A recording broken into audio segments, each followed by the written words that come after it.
Sublime gracia del Señor, que a un infeliz salvó. Sublime gracia, mas el Dios de toda gracia que nos llamó a su gloria eterna en Jesucristo, después que hayáis padecido un poco de tiempo, Él mismo os perfeccione, afirme, fortalezca y establezca. A Él sea la gloria y el imperio por los siglos de los siglos. Amén. Gracia me enseñó a temer. Sublime Gracia es un programa que presenta breves reflexiones fundamentadas en la palabra de Dios. Es un deseo y necesidad de mi propio corazón de conocer más profundamente a este nuestro Dios de toda gracia que nos llamó a su gloria eterna en Jesucristo. Todas las semanas, en Luz a las Naciones, canal cristiano de comunicación, puedes seguir este programa y recorrer juntos el largo pero certero sendero de la palabra de Dios. Dios me salvó y mis cadenas ya Él rompió. Sublime gracia, porque de su plenitud tomamos todos y gracia sobre gracia. Perdón, sublime gracia, inmenso amor. Es un placer para mí saludar a los oyentes de Radio Luz a las Naciones en este nuevo año 2020 y desde nuestra programación semanal titulada Gracia Sublime. El programa desde el cual compartimos ya desde hace algunos años con todos ustedes, con nuestros queridos oyentes de esta emisora cristiana, breves reflexiones, pensamientos basados en la palabra de Dios que procuran, que tienen como objeto, como fin, la edificación de nuestra vida cristiana. A lo largo de los últimos programas con los que concluimos el pasado año 2019, tenemos y debemos recordar que el tema que nos ha ocupado ha sido el Espíritu Santo visto en una manera, como digo, temática, tratando de hacer un estudio sistemático en lo que la totalidad de la Escritura nos enseña acerca de la bendita tercera persona de la Trinadeidad de Dios. Soy consciente que en programas de un tiempo tan corto necesitaríamos más que una vida para poder abarcar, digo, en una manera satisfactoria la totalidad de todo lo que Dios nos enseña sobre la tercera persona de la Trinadeidad en el conjunto de la Escritura. Pero a la vez soy consciente y confío y lo hago desde el más pleno convencimiento de que en cada programa, en cada reflexión podemos ver la grandeza de la verdad de Dios expresada en lo que el Espíritu Santo es y representa, ya no solo como Dios mismo, sino en cuanto a la parte ministerial que Él tiene en relación con los creyentes de todas las épocas, con los creyentes del Antiguo Testamento y con los creyentes del Nuevo Testamento y con el conjunto de las bendiciones de Dios desde que Dios determinó crear los cielos y la tierra. Por lo tanto, esto me ayuda y realmente puede llegar a satisfacer la razón por la cual yo elegí este tema. Bueno, podría decir que es un tema que me podría ocupar el resto de mi vida, por lo tanto ya no tengo que buscar más temas. Esto lo diría, bueno, pues en una forma graciosa, ¿no? Por decirlo de alguna manera. En el último programa hemos quedado en el capítulo 15 de Romanos, donde estamos estudiando al Espíritu Santo como persona. Hemos podido venir hablando acerca de como comienzo a lo que ha sido, ¿no? Estas reflexiones semanales en cuanto a que la principal revelación de Dios en el Antiguo Testamento es Dios mismo, en un claro contraste con el politeísmo del tiempo, en el cual Dios escoge a un pueblo y se revela también al mundo a través de él, aunque debemos siempre de recordar que los tratos con Israel son tratos que están directamente relacionados con Israel. Siempre en los tratos con Israel, en el pacto con Israel, vemos la fidelidad de Dios. Y vemos que en muchos casos ese pacto manifiesta constantemente una fidelidad de un Dios que es capaz de soportar con paciencia las constantes infidelidades e incredulidades de un pueblo que fue objeto de su gracia. Cuando nosotros llegamos al Nuevo Testamento nos encontramos con que la principal revelación de Dios es Dios Trino, es Dios revelado en tres personas, Padre, el Hijo y el Espíritu Santo. No queremos decir con esto que no encontremos al Hijo en el Antiguo Testamento o al Espíritu Santo, ya que tenemos abundantes textos y llegaremos también en este programa a estudiar un poquito de lo que el Espíritu Santo es en el Antiguo Testamento. Pero sabemos que en el Nuevo Testamento esa revelación más amplia de Dios evidentemente nos dirige al nuevo pacto, donde realmente Cristo muere en la cruz del Calvario, garantizando ese derramamiento del Espíritu Santo, esos ríos de agua viva que iban a experimentar evidentemente aquellos que iban a ser llamados por Dios a Cristo Jesús en el momento en el que Cristo fuera glorificado. Y sabemos que el día de Pentecostés vemos un derramamiento de Dios en el corazón de los primeros creyentes, dotándoles no solamente de la propia experiencia salvífica que ya tenían, sino dotándoles de un poder donde Cristo evidentemente abundaba, el amor de Dios abundaba, el Espíritu Santo abundaba en el corazón del creyente, no solamente en la experiencia salvífica, sino en la subsiguiente experiencia, en el bautismo del Espíritu Santo. Por lo tanto, podemos concluir que realmente esta gran bendición de Dios es muy amplia y tendríamos muchas cosas que hablar y que decir de lo que el Espíritu Santo es en el conjunto escritural y más exactamente en la revelación neotestamentaria. En el Nuevo Testamento, como estamos diciendo, ya vemos al Espíritu Santo como una persona, con absoluta claridad. No quiere decir que antes no lo fuera. Evidentemente, lo que estamos tratando de decir es que estamos recibiendo una revelación que trae en sí misma una información más clara acerca de lo que teníamos antes. Y esto es lo que estamos contemplando. Hemos visto juntos que el hecho de no tener un cuerpo no afecta a la personalidad. Los ángeles no tienen un cuerpo físico como el nuestro, tienen un cuerpo espiritual. A veces se dejan ver a través de los ojos espirituales o incluso de nuestra propia vista física en algunos creyentes o en algunas personas que han tenido esta experiencia.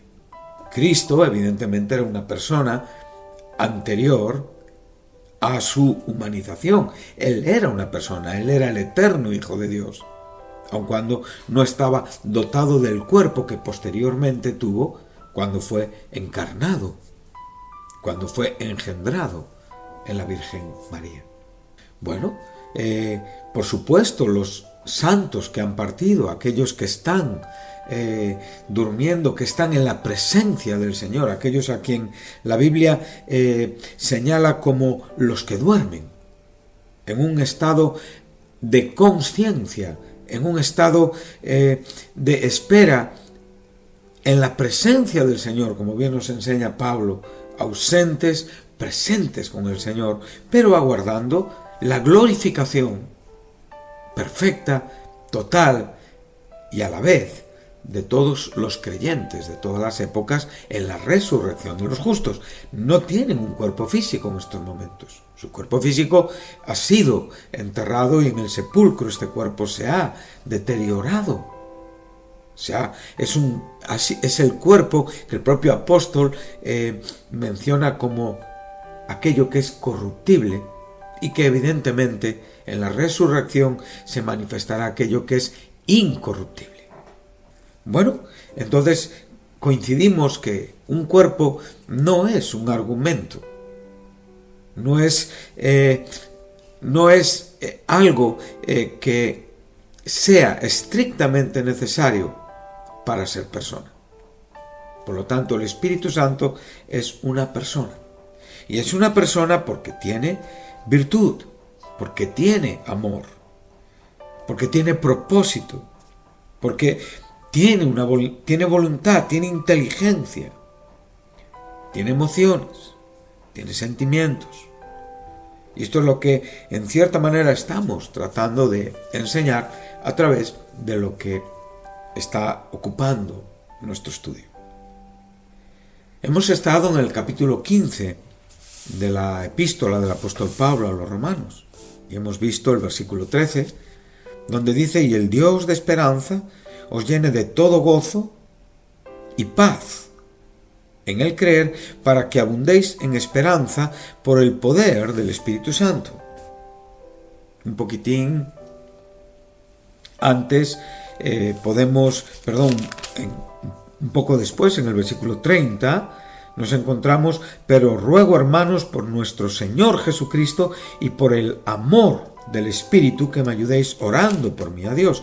Hemos visto que en muchos casos el término dunamis, que es la palabra griega para poder, también se cambia o se intercambia o se usa otra palabra que es arete, que tiene que ver con virtud. Entonces muchas veces cuando vemos nuestro término castellano poder, estamos hablando de virtud. Y la virtud, evidentemente, siempre es personal, o sea, es una manifestación inequívoca de la personalidad de alguien. Y esto es lo que estamos estudiando. Por lo tanto, podemos ver cómo el Espíritu Santo tiene virtud y es virtuoso en sus acciones. Y en muchos casos, cuando se nos menciona el término poder, se nos habla de virtud, o se puede intercambiar y darle el significado. ¿Para qué? Para no quedarnos solamente con el concepto de poder, ya que esto podría llevarnos a un entendimiento del Espíritu Santo como la fuerza de Dios. Y sabemos perfectamente que hay muchas sectas cristianas en el mundo que al Espíritu Santo no lo reconocen como persona, sino sencillamente lo reconocen como el poder activo de Dios. Y el Espíritu Santo es poder, pero es poder en el sentido de que es omnipotente, como el Padre es omnipotente. Y el Padre muchas veces expresa la omnipotencia a través de la tercera persona de la Trinidad de Dios, que es Dios mismo. Y no es solamente un poder, realmente un efecto sobre nosotros. A veces los cristianos descuidamos este asunto y buscamos experiencias estáticas, algunas veces, experiencias que buscan cierto descontrol en nuestra propia comprensión humana, pensando que el Espíritu Santo se manifiesta de esta manera. Y por supuesto que el Espíritu Santo actúa y lo que resulta de su acción es milagroso, es divino. El nuevo nacimiento es el milagro de los milagros. Cualquier don que un creyente desarrolla es milagro. Pero esto no significa que nosotros busquemos siempre la experiencia que se manifiesta en una forma descontrolada. El Espíritu Santo nunca descontrola nuestra razón. El Espíritu Santo influye sobre nuestros corazones siempre asentándonos, sobre una comprensión de fe, aun cuando estemos bajo la totalidad y control de su divina grandeza y gloria. Por lo tanto, hemos podido disfrutar un poquitín de este versículo. Aquí el apóstol Pablo está orando, está en cierta manera dirigiendo la visión de Dios en cuanto al evangelio a los gentiles. Y lo que aquí nos está enseñando es muy interesante, ¿no? Lo que podemos ver primeramente, ¿no? Él ya ha presentado a Jesucristo como el siervo de la circuncisión. Pero a la vez, esa fidelidad de Dios en cuanto a ese ministerio de Cristo, a la circuncisión, tenía como propósito confirmar las promesas hechas a los patriarcas, a los padres, a los antiguos del viejo pacto, con el propósito de que los gentiles glorifiquen a Dios por su misericordia. Por lo tanto, aquí podemos ver que en estas dos cláusulas complementarias, la primera nos dirige a los judíos y a la fidelidad de Dios, a la veracidad de Dios con este pueblo, y la segunda nos dirige a los gentiles y a la compasión de Dios.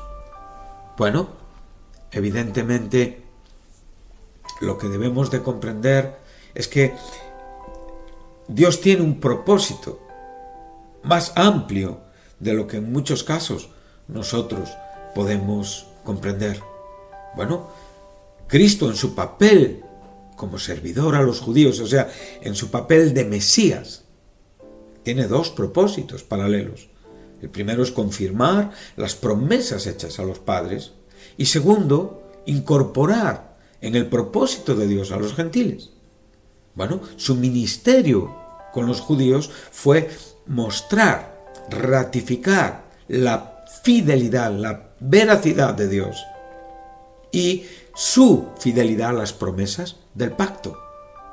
Mientras que el ministerio con los gentiles tuvo como motivo su compasión. Una compasión que en cierta manera, aunque aparece en el Nuevo Testamento, no está pactada en el pacto directo con Israel. Sabemos que el Antiguo Testamento contiene muchas profecías sobre la inclusión de los gentiles en la propia promesa a Abraham, donde las naciones serían bendecidas a través de su posteridad. Pero sin embargo no aparece ningún pacto con los gentiles comparable al pacto con Israel. Entonces tenemos que resaltar que lo que los gentiles recibieron de Dios fue por compasión y misericordia, como lo fue por la propia fidelidad a Israel, que Cristo se hizo siervo de ellos para el beneficio de ambos. Bueno, entonces lo que podemos ver es que ahora vamos a ratificar y vamos a ver cómo usando el Antiguo Testamento, el apóstol va a llevarnos a ese versículo 13, donde vamos a disfrutar de esta grandeza, y me ha parecido muy importante establecer este comienzo de año afianzando lo que en el antiguo año concluimos para ya tener este punto de partida. Entonces vemos que primeramente David, siendo rey de Israel, anuncia claramente la intención de alabar a Dios entre los gentiles, citando el segundo libro de Samuel, capítulo 22, versículo 50, y el Salmo 18, versículo 49. Claramente citando: por eso te alabaré entre las naciones, cantaré salmos a tu nombre. Por lo tanto, aquí tenemos ya a los gentiles presentes en la propia mente de David al escribir el registro inspirado. La segunda cita que se nos incluye, evidentemente vemos al propio Moisés, anterior a David, el líder, aquel que Dios utilizó para sacar a su pueblo de Egipto y cuyo objeto claramente es su propio pueblo, este gran legislador de Dios, este tipo de Jesucristo en el Antiguo Testamento, nos dice en el libro de Deuteronomio, en el capítulo 32, versículo 43, alégrense naciones con el pueblo de Dios. O sea, está diciendo y pensando lo mismo que David. Bueno, la tercera cita es del Salmo 117, versículo 1, donde el salmista se dirige a todas las naciones y las invita a alabar a Dios, repitiendo la palabra todos. Entonces dice, y en otra parte, alaben al Señor, naciones todas, pueblos todos, cántenle alabanzas. Y la cuarta cita es una cita gloriosa, citada por el propio Isaías, en el capítulo 11, versículo 10, donde dice claramente, anuncia, profetiza, predice la aparición del Mesías, que es un descendiente de David, un hijo de Isaí, que habría de gobernar las naciones, no solamente Israel, y evidentemente atraería a través de la fe a las naciones a confiar en su justicia y en su reinado. Y dice así, brotará la raíz de Isaí, el que se levantará para gobernar a las naciones, y en él los pueblos pondrán su esperanza. Y ahora, esta esperanza es la que nos relaciona con el versículo 13, donde abundaremos en esperanza por el poder del Espíritu Santo. Entonces, este es el deseo de Pablo.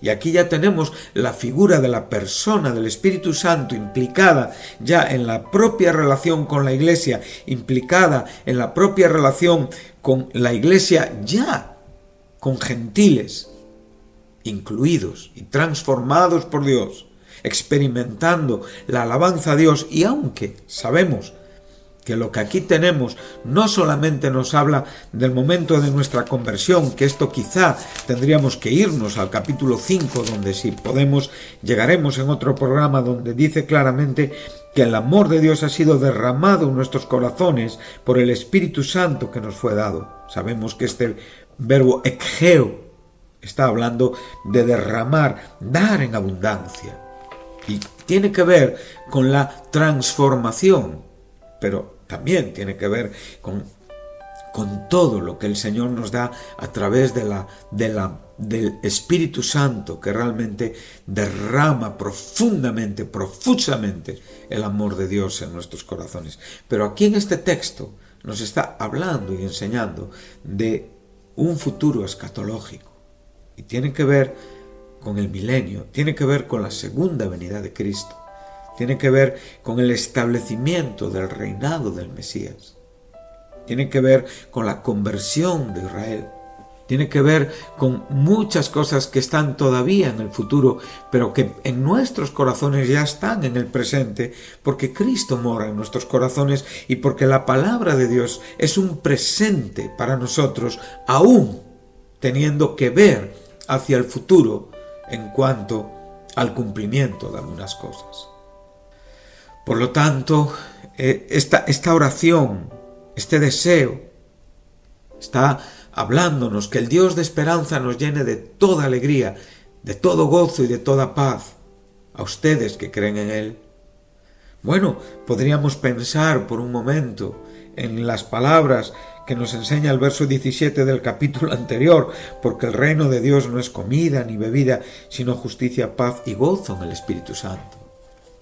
Pero ahora está agregando el creer, está agregando la fe, como el medio por el cual la alegría y la paz aumentan en nosotros. Y pide que sus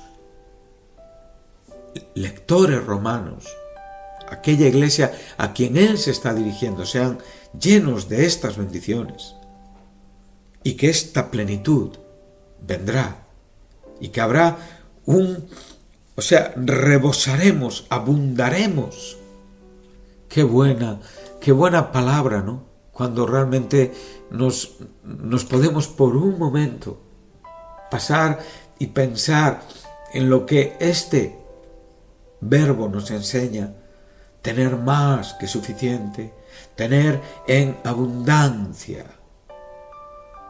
Entonces vemos claramente que en la bendición anterior nos está hablando en un sentido de experiencia presente y de adoración. En el versículo 5, donde claramente se nos enseña que tengamos un mismo sentir. Pero ahora lo que se nos está enseñando es que aquí hay una esperanza que mira al futuro y que tiene evidentemente ese momento donde ya profetizado por David, por Moisés, por el propio Isaías, los gentiles evidentemente esperarán en él. Entonces podemos ver que será el tiempo donde la plenitud de Israel, como la plenitud de los gentiles, se habrá hecho realidad. En este momento, en este tiempo de la culminación de la historia con la parusía, con la segunda venida de Jesucristo, entraremos a la nueva era, a la era venidera, pero en una manera ya perfecta. Estaremos en el milenio y posteriormente en el estado eterno de las cosas, los cielos nuevos y la tierra nueva. Los santos de todas las épocas, entonces seremos aquellos que habitaremos la nueva Jerusalén. Viviremos en el nuevo universo, la nueva creación, encabezada, unida por el Padre en Cristo Jesús. Entonces, toda esta experiencia que hoy ya vivimos, la viviremos todavía en una forma más perfecta, si cabe. Pero hoy, por la persona del Espíritu Santo, ya estamos disfrutando esta esperanza futura. Que Dios les bendiga y les espero en el próximo programa. ¿Cuánto debemos de agradecer a Dios? La tercera persona de la trina deidad de Dios, el Espíritu Santo. Gracias.